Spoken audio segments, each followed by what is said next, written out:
RTE अंतर्गत प्रवेशासाठी आपल्या पाल्यांचे अर्ज भरताना पालकांनी एकच अर्ज परिपूर्ण पद्धतीने भरावा।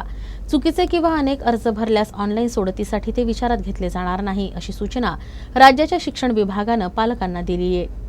बालकांचा मोफत आणि सक्तीचा शिक्षणाचा अधिकार अधिनियम 2009 नुसार 2024-25 या शैक्षणिक वर्षासाठी प्रवेश प्रक्रिया राबवली जाते। विविध माध्यमांच्या आणि विविध व्यवस्थापनांच्या विविध शाळांमध्ये 25% जागा आर्थिकदृष्ट्या दुर्बल घटकातील विद्यार्थ्यांसाठी राखीव असतात। RTE साठीचे प्रवेश अर्ज भरताना अनेक अर्ज भरल्यास ते रद्द केले जातात।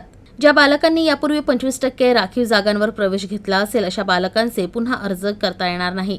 निवासाचा पत्ता, जन्मतारखेचा अवैध दाखला, जातीचे प्रमाणपत्र, उत्पन्नाचं प्रमाणपत्र, फोटो ओळखपत्र किंवा दिव्यांग प्रमाणपत्र यापैकी काहीही अवैध आढळल्यास विद्यार्थ्यांना RTE राखीव जागेअंतर्गत प्रवेश देण्यास शाळा नकार देऊ शकते।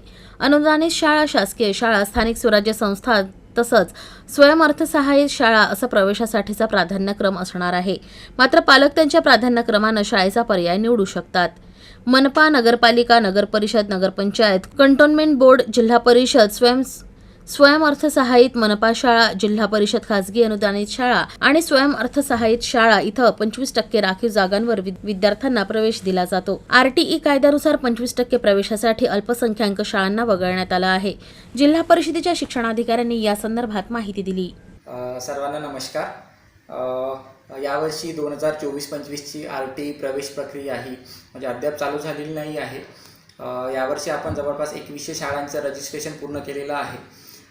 याबाबत माननीय संचालक प्राथमिक यांच्या स्तरावरून सूचना सुद्धा आलेल्या आहेत। RTE प्रवेश प्रक्रियेसंदर्भात सर्व जी ही प्रोसेस आहे ती ऑनलाईन पद्धतीने पार पडते। तसेच म्हणजे ऑनलाईन पद्धतीने पार पडत असून ती एकदम पारदर्शक पद्धतीने ही प्रोसेस पार पडत असते।